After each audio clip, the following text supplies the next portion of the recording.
Bonjour et bienvenue pour ce point lecture. Aujourd'hui, je vous présente 3 romans que j'ai lus.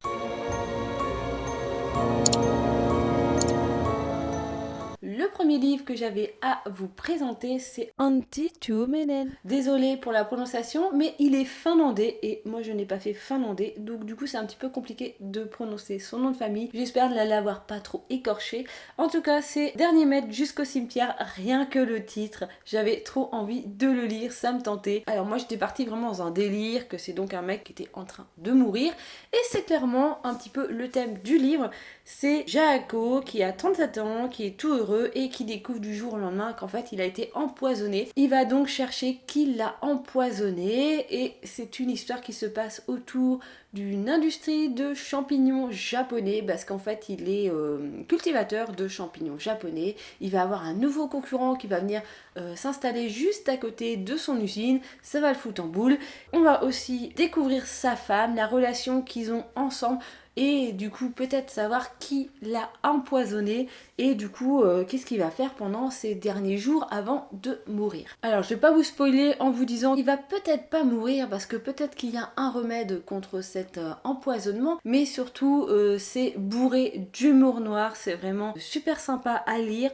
Je l'ai assez apprécié, même si au final l'histoire est un petit peu bateau. Au long terme, je veux dire, je l'ai apprécié parce que je l'ai lu il y a quelques mois, mais à la fin de cette lecture, j'ai trouvé un peu ouais, ok, bof. Je m'attendais à quelque chose justement avec un peu plus d'humour noir, un petit peu plus comique, voilà, un petit peu sympa à la finlandaise. C'est quand même un auteur qui est hyper connu là-bas. Je suis restée un petit peu sur ma faim. Belle découverte, mais c'est pas non plus sensationnel, c'est pas un thriller de ouf où il va se passer des rebondissements, voilà, qu'on n'aurait jamais pensé.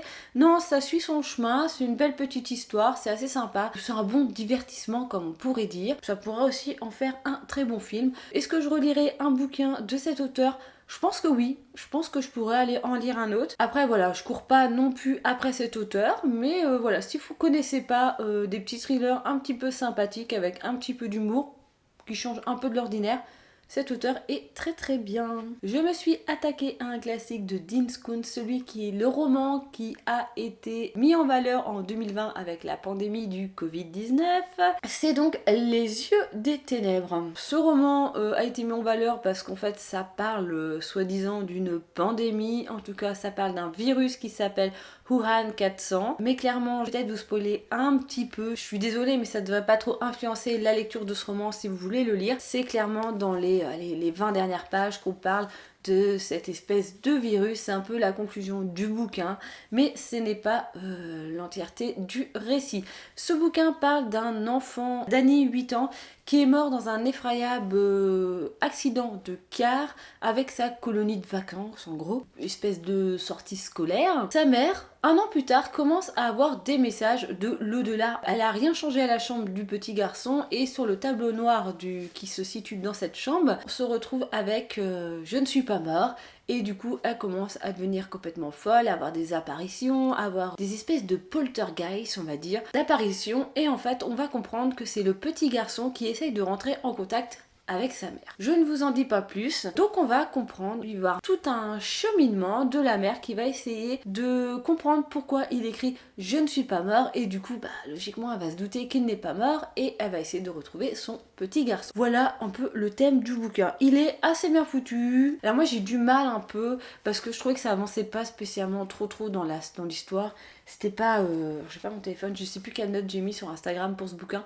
La seule chose qui m'a un peu, je vais pas dire refroidi, mais je trouvais que justement je comprenais pas pourquoi on parlait de ce bouquin par rapport à la pandémie. Bah si, par rapport au nom du virus, ok, on vous explique pourquoi il s'appelle Wuhan 400 dans le bouquin, comme l'origine du Covid. Mais voilà, en fait je me suis posé la question pendant tout le roman, mais à quel moment on va arriver avec cette histoire de pandémie, alors qu'en fait c'est dans les 10 dernières pages, et c'est pas du tout le thème du roman. C'est un aboutissement voilà, d'un roman. En partie, c'est la réponse au roman. Hein. Parce que vous comprenez clairement que le petit garçon, en fait, n'est clairement pas mort. Mais c'est pas le sujet du roman. Donc c'est vrai que quand j'ai vu qu'on en parlait énormément, que c'était limite flippant. Si l'année dernière vous avez eu envie de flipper, vraiment, fallait plutôt lire Le Fléau qui correspond vachement plus à cette période pandémique que celui-ci. Je trouve qu'on en a fait une mauvaise pub, malgré que c'est vrai que c'est assez étrange la coïncidence qu'il y a dans la fin de ce roman avec ce qu'on vit, en tout cas l'origine de ce virus et l'origine du virus du roman. Voilà, hein, en gros c'est la même origine. Il y a juste ça qui est, voilà, qui est perturbant dans ce roman, mais sinon en soi l'histoire n'a rien à voir avec une pandémie. J'ai quand même envie de lire d'autres romans de cet auteur, mais c'est vrai qu'avec cette histoire de pandémie ça m'a un peu bloqué dans la lecture. J'aurais dû clairement ne pas m'arrêter à ça, et c'est dommage. Parce que du coup, voilà, je sais pas dire ça m'a perturbée, mais je me suis attendue à une histoire de pandémie assez rapidement dans le bouquin, alors qu'il y en a quasiment pas. Comme quoi, des fois, il faut mieux que je lise des romans sans m'attarder à qu'est-ce qu'on en a pensé, de quoi ça parle, voilà. Allez, comme je fais souvent, à juste m'arrêter à la couverture et me dire, wouh, je fonce dedans, et avoir des fois des bonnes ou des mauvaises surprises. Mais moi, je ne suis pas forcément influencée par la vie des autres. Mais bon, je vais quand même tenter d'autres romans de cet auteur. De toute façon, j'en ai un autre. Je sais que j'avais pris l'ami Old, mais du coup je viens de voir que c'est un tome 2 et pas le premier tome, donc faut que j'aille chercher le premier tome, ce serait mieux. Bref, voilà, donc ce roman est quand même assez sympa à lire. Oui, ça me donne envie de lire du Kuntz et d'arrêter de m'attarder sur ce que les gens pensent de certains bouquins avant de les lire. Alors, un roman qui a aussi eu beaucoup de publicité et que j'avais vu que tout le monde avait dit « Waouh, ils sont vachement bien, tu lis un, ça se laisse manger comme ça super rapidement et puis tu passes au tome 2, au tome 3, au tome 4, au tome 5. » Non, je dis ça, je sais même pas combien il y a de tomes dans cette série. Je veux parler d'Amstramgram de Harlech. Ouais, je l'ai vu passer partout, sur la page de l'éditeur, parce que je suis abonnée à 1018 sur Instagram, et clairement je le vois passer régulièrement, comme quoi c'est un super roman, c'est super ouf. Ouais. Donc c'est un auteur britannique, il est sorti en 2014, voilà, j'ai noté ça. Bah, j'ai pas accroché plus que ça. Ça a été une lecture au début super sympa. Au début, j'ai bien commencé. Voilà, en gros, c'est l'histoire où on retrouve deux personnes séquestrées dans un lieu clos. Et ils se retrouvent avec un flingue et un message. En gros, c'est qu'il faut qu'il en reste un seul. C'est tu seras libéré si tu tues ton camarade. En gros, c'est ça. Moi, tout de suite, ça m'a fait penser à Saw. Un peu, vous avez des choses à vous reprocher et puis c'est une vengeance en quelque sorte. Il y en a qu'un des deux qui doit s'en sortir. Moi, ça m'a fait penser clairement à Saw. Alors, c'est pas du tout pareil que Saw, hein, je vous arrête là. Mais ça m'avait vraiment pensé à Saw, à cette espèce de challenge où il y a deux personnes et il y en a qu'un qui doit s'en sortir. Bien sûr, Saw, ils sont pas tout le temps deux. Généralement, ils sont tout seuls. Comme je vous dis, ça a un petit peu rien à voir. Mais ça m'a fait clairement quand même penser à ce type de film. Parce qu'en fait, on se retrouve donc avec deux personnages. Il y en a un, bah, du coup, qui tue l'autre et voilà, il y en a qu'un qui s'en sort. Vu qu'il est libéré, on se retrouve sur une enquête policière pour savoir qu'est-ce qu'il en est, pourquoi il a tué son camarade, il est séquestré, tout ça, voilà, il y a une enquête policière là-dessus, et on se retrouve au fil du temps avec toujours différents meurtres avec deux personnages qui sont séquestrés. Il y a une espèce de redondance au niveau du meurtre. Alors je vais pas dire ça tourne en rond, c'est pas ça, parce que l'enquête évolue clairement au fil du temps, mais je sais pas, j'ai pas... Ouais, je me suis pas perdue. Je me suis un peu lassée justement sur se retrouver tout le temps avec deux personnages. Voilà, tu sais qu'il y en a un des deux qui va s'en sortir, même si c'est des personnages au fil du bouquin. C'est des personnages qu'on suit et il leur arrive donc d'être séquestrés. Et je sais pas. J'ai pas accroché tant que ça. Voilà, je l'ai pas trouvé ouf. La fin, elle est pas ouf. J'ai pas eu d'étonnement. Moi, je pensais franchement qu'il y avait quelque chose de super haletant, qu'il allait se passer des choses de ouf dans ce bouquin. Je crois que c'était un thriller un petit peu différent.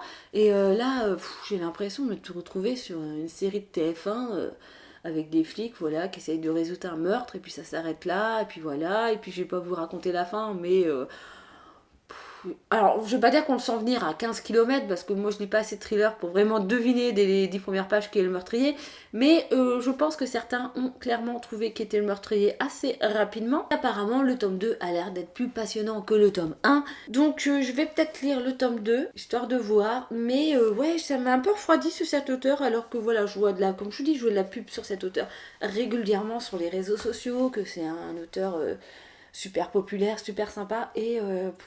Ouais, non, j'ai pas. j'ai pas accroché plus que ça, j'étais un peu déçue. Bref, voilà, donc ça c'était les 3 derniers bouquins que j'ai lus récemment. Là, je suis sur un Stephen King, celui qu'on m'a offert à Noël, cette espèce de cale-porte de 1050 pages, je dis pas de bêtises. Celui sur Kennedy, je sais plus la date, oh merde. Le novembre 63, là, le 24, 23 novembre 63, je sais plus exactement la date, mais bon, voilà, c'est celui qui parle de Kennedy, où il y a un personnage qui remonte dans le temps. Il est génial. Là, je le savoure, mais clairement, ça, je vais mettre 3 plombes à lire 1000 pages, mais je le savoure, il est trop bien. Donc, ouais, au moins ce sera du positif, parce que là, clairement, les 3 derniers bouquins que j'ai lus, ouais, ça. Alors, c'est pas que ça m'a refroidi, mais ça m'a un petit peu ralenti dans ma lecture parce que j'ai pas été attrapée dans le délire et du coup, ouais, du coup, ça a été 3 lectures un petit peu moyennes. Voilà, c'est pas des navets, ils ont chacun un style différent, mais ça m'a pas accroché tant que ça.